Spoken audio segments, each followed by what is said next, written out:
What's going on, guys? I'm Jace. I'm Josh. New shirt reveal. Boom. Hey, we're both wearing red. Yeah. Hey, everybody. I don't understand how you could be wearing that when we're not even watching. Irrelevant. Irrelevant. Kirishima is always on my mind and in my heart. All right. Oh my god, you swallowed a pop figure. I have a heart on. No, wait. Hard on for this boy. I shouldn't have said boy. Moving on. We're watching Moon Knight, the newest Disney Channel, not Disney Channel, Disney Plus original Marvel series. With Oscar Isaac. Is this the first, this is kind of solo, right? All the other ones have tied into the MCU or have characters that tied into the MCU. This is very much like a separate thing with characters we never met before. Yeah? And how much do you know about Moon Knight? I knew that he was very, obscure in the past, but he got a recent resurgence in relevancy. I don't know, what I'm about to say may not be the case for this version of the character, but I think he gets, physically stronger and faster in the when he's in the moonlight. And he basically throws batarangs, but instead of being shaped like bats, they're shaped like moons. Yeah, I've seen that. Also, I believe that the trailers showed that he can manifest his outfit. Oh, cool! Just change. Yeah, it does. It's.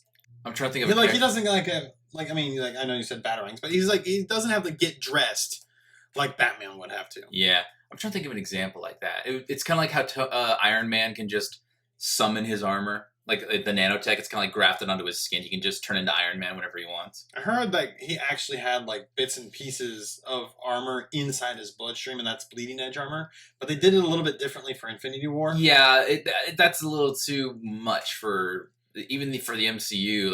To have in its bloodstream. That just seems like it's overly complicated. Okay. Another thing, someone, one of my coworkers. They watched the first episode Tuesday, apparently, which I thought it wasn't dropping until Wednesday. But regardless, they said they actually kind of enjoyed the way they were going about this. How it doesn't start with that. It doesn't begin with the origin story.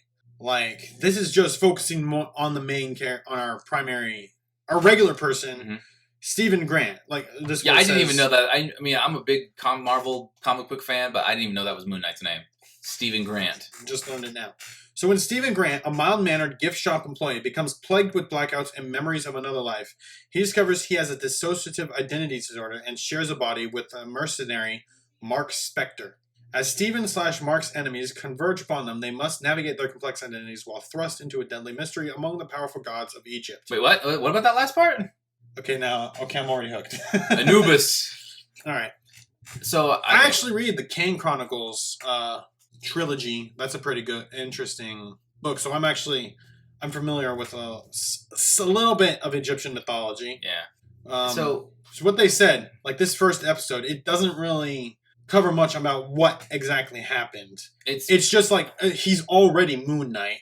But he doesn't know it. He doesn't know it. He blacks out, and it's someone else. It's Mark Spector, apparently. I don't know. Does he have schizophrenia? I thought I heard somewhere that Moon Knight had schizophrenia. It says dissociative identity disorder. I think in other canons it might be schizophrenia, but I don't. I mean, this is a show about a character who has a severe mental disorder, and fiction, media, movies, and television they haven't been the best at accurately depicting a mental disorder. You know what I mean? I heard. It's interesting you say that. One example I want to bring up. Sheldon from Big Bang Theory. Mm-hmm. Now, the writers, I'm pretty sure the writers said that Sheldon's character does not have autism, but if you ask the actor Jim Parsons, he tried to portray the character as if they had autism. Interesting. So, and I don't know if you could just be able to tell that just by watching them, but I mean, they're actors. What do they do? But anyways, what's the episode called? The Goldfish Problem, right? I saw it earlier. Yeah. Is that an actual term? I have no idea. It could be tailored to him, his goldfish goes missing. he's like, God damn it, Moon Knight, how dare you? Really? That's what you think it is? Fuck it, let's go. I just imagine it's the Venom movie where they're just fucking with each other. Fuck you, Moon Knight. No. He's like, no, fuck you, Steven. Anyways, I want to say this though, with the way he is with his costume and the way he looks and the way I saw him jump across rooftops in the trailer, I kind of feel like they're trying to make Moon Knight Marvel's Batman. You know what I mean? Not in terms of the powers or the origin, but the aesthetic. with the cape and everything, and he just wears a white costume. Well, it's similar, I guess. Like, remember the the most recent death battle with Batman? That was against Iron Man, right? Mm-hmm. And he was like saying he knows he's not mentally stable, which is why he doesn't kill. Because if he kills, he won't stop. But he doesn't even know what he's doing. Yeah. So I mean, it's good to know that there's not exact parallels there. Mm-hmm. The aesthetic thing you're going for. Mm-hmm. Moon Knight's newer. Mm-hmm. Like, when was Moon Knight first established? He might have been established a long time ago, and then just more recently gained a little bit more of like public awareness. Especially as soon as the Marvel Cinematic Universe grows. Like, no one knew who Vision was. Oh yeah, probably. There you go. Exactly. Like, not many people. Like, no one, and then also like the Infinity Stones, you wouldn't really know about that. But like Spider-Man, you easily know about Spider-Man. You know about Hulk. The reason you know about these characters America is because they're in movies and shows. Because they have that's like the public opinion because of movies. Okay, let's not let this video turn into a podcast. I know. Yeah, I'm just saying. Like, remember when we thought that Spider-Man's webs came out of his wrists because of the Tobey Maguire movie? Because of one movie. It was like watching Andrew Garfield version. I'm like, what is he making? I watched this. Why isn't he shooting his webs yet? Wait, he has to make web shooters? I watched the Spectacular Spider-Man cartoon. I'm like, what the fuck are those? He's like, ah, crap, ran out of web fluid. You run out? All right. Well, we're about to start watching this, but first things first, Patreon is a thing. It exists. It's a thing that exists, and since this is the first episode of a season, or a series, whatever you want to call it, you can go to our Patreon and watch our reaction in its entirety. With the reference footage this time, but just know the future... For free. But just know the future reactions will not have the reference footage. We'll have the first 30 seconds so you can sync it up, but the rest of it you're going to have to provide your own. That's how we always do things on this channel, and without further ado, you ready to go? Let's do it. Let's do it. And click.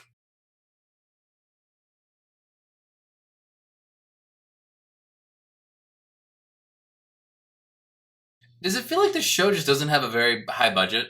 Some of the special effects I thought were kind of spotty.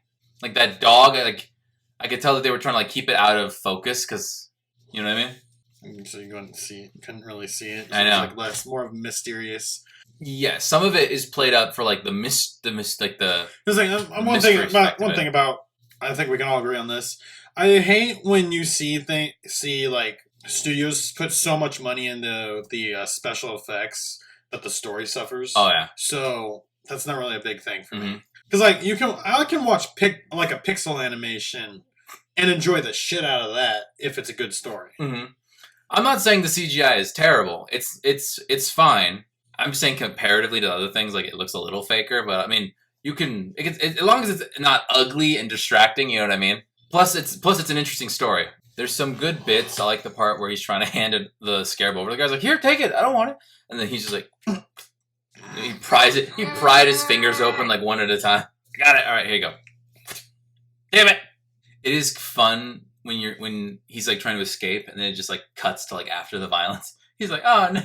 It's like it kind of reminds me of like a video game. I wonder if like we're gonna get like a flashback to what actually happened in those scenes.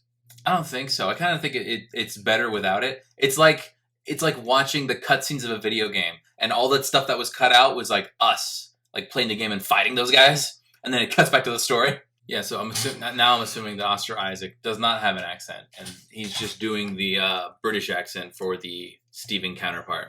I kind of like it's less about the villain, because Ethan Hawke's not that scary. He's just a man with a stick. And what's the stick do? What does the stick do? It swings. I like I say for a show like this, you should probably focus more on the main character as opposed to like having a decent villain, because you know Moon Knight's so obscure. People probably need to familiarize themselves more with him, and then maybe in season 2 you could have like a better villain. You really got to flesh out the dynamics between like Steven and Mark, and whoever the fuck the other guy is who's talking to them. Like, oh great, the idiot's in control. I do like the bit where he wakes up and he looks up at the guy and he's like, "Hi," and then the guy waves back, and then the other dude comes out with a gun. Like, what are you doing? Shoot him! Bang, bang, bang. I think we were to imply that he jumped out that window and then fell to the ground, and then that's when he woke up. It's like when he like the actual Moon Knight Mark ran out of time when it was dark. Oh yeah, and he's like he can't control it overnight. Because he doesn't have the moon on him. It's like the mask, where it only works at night.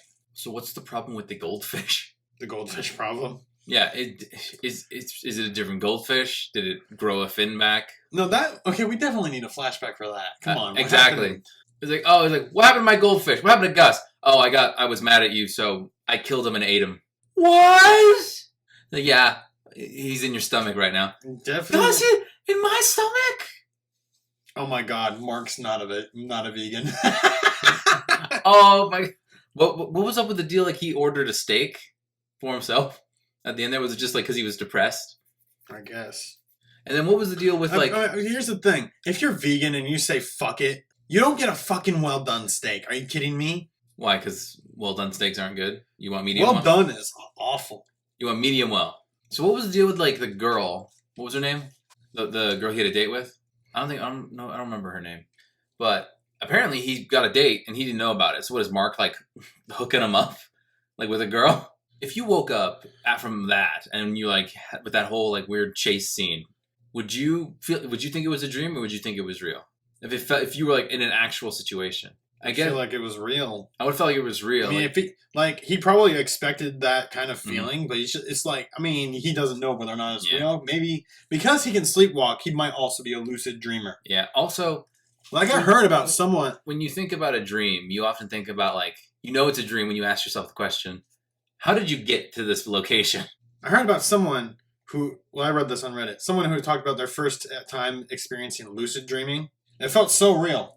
Like they would get up out of bed, get in their car, they'd go to work, and then like they were using an app, and they would hear like a lady's voice on it saying the same phrase over and over and over, and they use that to lucid dream.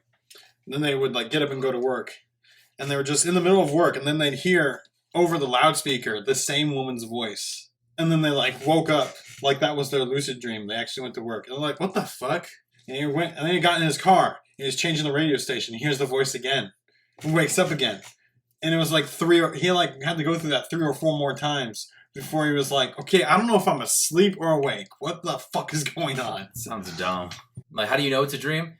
Think about where you are. Can you remember how you got there? Like, let's say you have a dream. You're at Kentwood. Do you remember how you got to Kentwood? Did you drive there? Did you walk there? You don't know. That kind of, I mean, he doesn't know how he got to wherever that place was. And then I do think it's funny, just his getaway vehicle is a cupcake truck. With so many cupcakes. He ruined all that food. I do like the idea that it's like a very cool, like looking chase, but we just miss it because we're viewing it from Steven's perspective. Not Mark's. Yeah. Or you got anything else left to say? I'm just excited to watch more of the show. I'm excited to watch more of the show. That's really interesting what's going on. Mm-hmm. Any other questions? Any other thoughts? No, I got nothing. All right. Let's wrap it up here. And just remember Patreon. Patreon's the thing. It exists. You can watch our full reaction on our Patreon for free. Yes. But just for this first episode. You can watch the next episode just by pledging $1. Yep. Full length, yeah. But the full length's no reference footage. All right, let's go. Let's go. Bye-bye. Thanks for watching.